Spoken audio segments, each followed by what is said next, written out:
Kristo Yesu akuzwe. Umunsi umwe nigeze kuva muri siporo mfite agapira gato kakandi bamwe bita gatenesi, nagendaga nkadundagura mu nzira. Noneho nza guhura n'umumama uri kumwe n'umwana muto utangiye kumenya ubwenge. Duhuye narabashuhuje barikiriza, ariko umwana we akomeza kwitegereza ako gapira nari mfite. Yaragakunze cyane bigeza naho akansaba, nuko nanjye ndakamuha, mbona arishimye. Amaze kugafata yahise yiruka asanga mama we aramuhobera. Ngiye kubona mbona mama nawe amugaruye iwanjye na kagapira, nuko aramubwira ati, bavuga ngo iki? Umwana asubiza ati, urakoze padi. Nahise menya ko uwo mubyeyi atoza umwana we kujya ashimira abamugirira neza. Gushimira no kwishima nk'uwo mwana turabisanga no mu Ivanjiri ya none, aho tubona abigishwa 72 bavuye mu butumwa buzuye ibyishimo, banashimira Imana yabashoboje kurangiza neza ibyo Yesu yari yabashinze gukora. Ibyishimo birasangirwa. Bariya 72 bahisemo gusanga Yesu ngo bamusangize ku byishimo bafite kandi bamukesha. Ibyishimo kandi bigira inkomoko. Wa mwana twumvise yakuye ibyishimo bye ku gapira yari ahawe. Ukwishima kw'abigishwa ko gukomoka ku kuba barakoze neza ubutumwa bwabo, kuba barashoboye gukora ibitangaza, kuba barakijije abarwayi, kuba barirukanye roho mbi. Nabo ubwabo barabyivugira muri aya magambo. Mwigisha, na roho mbi ziratwumvira kubera izina ryawe. Ibyo abigishwa bavuga si amakabya nkuru, yewe nta nubwo ari n'ukwirarira, ahubwo ni ukuri kuko ibyo bavuga barabikoze, ni ukuri kuko ibyo bavuga byarabaye, kandi na Yesu ubwe yarabibonaga, ndetse aranabishimangiye agira ati, koko nabonaga Sekibi ahanuka ku ijuru nk'umurabyo. Ibyishimo by'abigishwa bizanakomeza kuko Yesu abongereye ububasha bwo gukiza. Dore mbahaye ububasha bwo kuribata inzoka na za manyenga, n'ubwo gutsinda umwanzi wese, kandi nta kizashobora kubahungabanya. Mbega ibintu byiza! Iyo ibintu bimeze gutya, buri wese yifuza kubarirwa muri bariya 72. Iyo ibintu bimeze gutya, buri wese arota kuba umwigishwa. Buri wese yifuza kubana na Yesu utanga buriya bubasha. Cyakora nk'uko wa mubyeyi twumvise yakosoye umwana we, nk'uko yamwibukije ko iyo umuntu akugiriye neza umushimira, nk'uko yamweretse ko iyo umuntu yishimye ashimira n'abo akomoraho ibyishimo bye, mu Ivanjiri ya none naho Yesu akosoye abigishwa be. Yesu yeretse bariya bigishwa be kwigishimisha kuruta ibindi atari ibitangaza bakora, ahubwo ko ari ukuba nabo ubwabo barakijijwe, amazina yabo akaba yanditswe mu ijuru.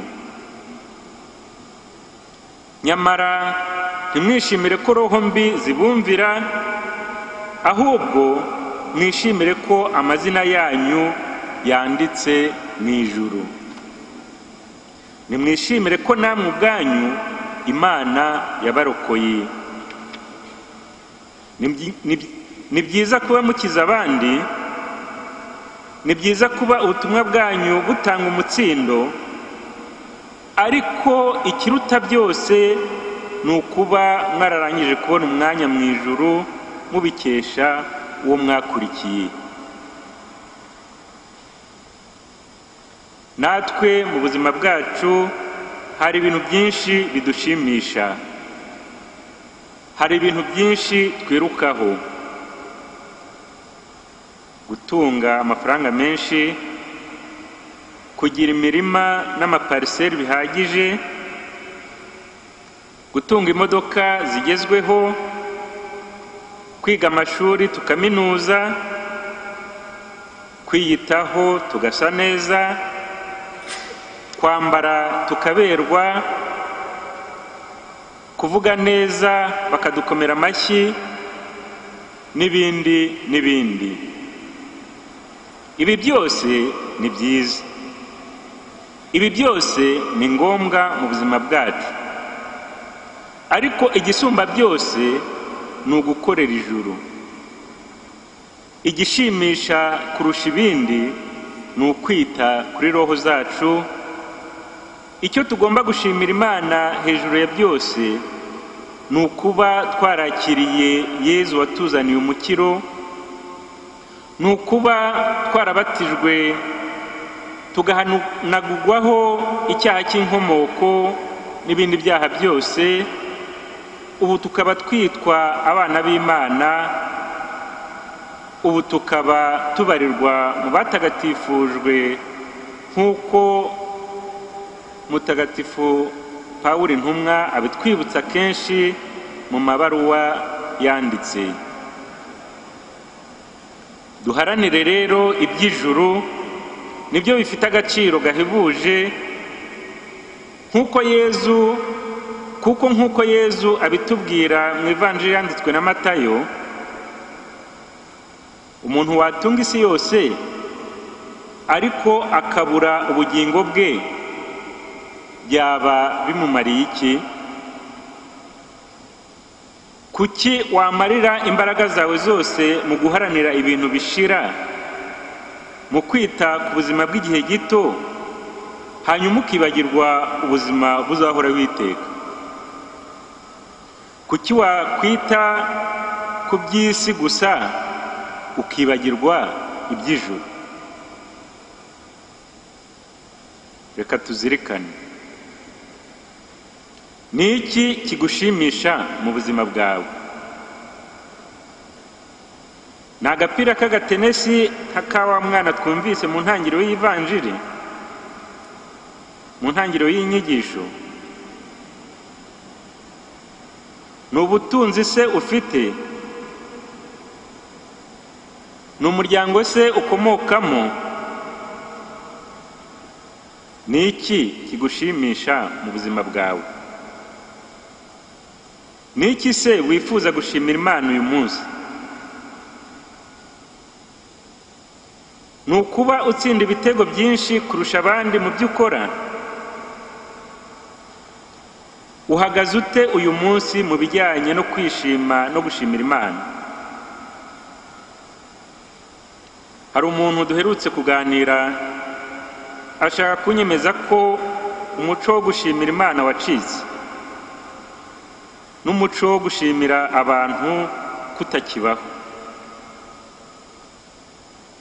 Abantu benshi ntibagikoresha amagambo yo gushimira, kandi nyamara niyo magambo magufi abaho.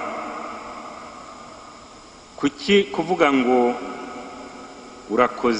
urakoze, merci, thank you, asante, gracias, kuki kuvuga utwo tugambo tugufi yakugora?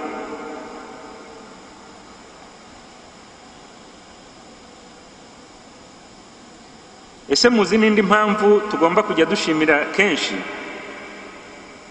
Ni ukuba na Yezu ubwe akunda gushimira. Dawe mutegetsi w'isi n'ijuru, ngushimiye ko ibyo wabihishe abanyabwenge n'abahanga ukabihishurira abaciye bugufi. Sina Yezu wenyine ushimira, n'umubyeyi Bikira Mariya tubimuziho muri aya magambo: roho yanjye irasingiza Nyagasani, n'umutima wanjye uhimbajwe n'Imana Umukiza wanjye, kuko yitegereje ubukene bw'umuja we, dore kuva ubu amasekuruza yose azanyita umuhire. Ko dukunda Yezu, tugakunda na Bikira Mariya bishimye kandi bashimira Imana, tubigireho kwishima no gushimira Imana. Umukristo mwiza nushimira iyaturemye ikaduha ubuzima. Umukristo nyawe nutibagirwa gushimira uwadupfiriye. Umukristo twifuza nukwirakwiza ibyishimo aho aciye hose. Ibintu byose ni impano. Mutagatifu Pawulo intumwa mubivuga neza mu ibaruwa ya mbere yandikiye Abanyakorenti, hahandi agira ati: n'icyo utunze utahawe. Ko byose rero ari ingabire, reka mu kurangiza twisabire ingabire y'ibyishimo no kumenya gushimira. Reka twese none tuze kuvuga ishapure n'amibukiro yo kwishima, n'abatayivugaga uyu munsi mugerageze, birabazanira ibyishimo nk'iby'abigishwa twumvise mu Ivanjiri ya none, ibyishimo nk'ibya Yezu na Bikira Mariya, ibyishimo nk'ibya wa mwana twumvise. Bikira Mariya mwamikazi wa Kibeho, udusabire. Amen.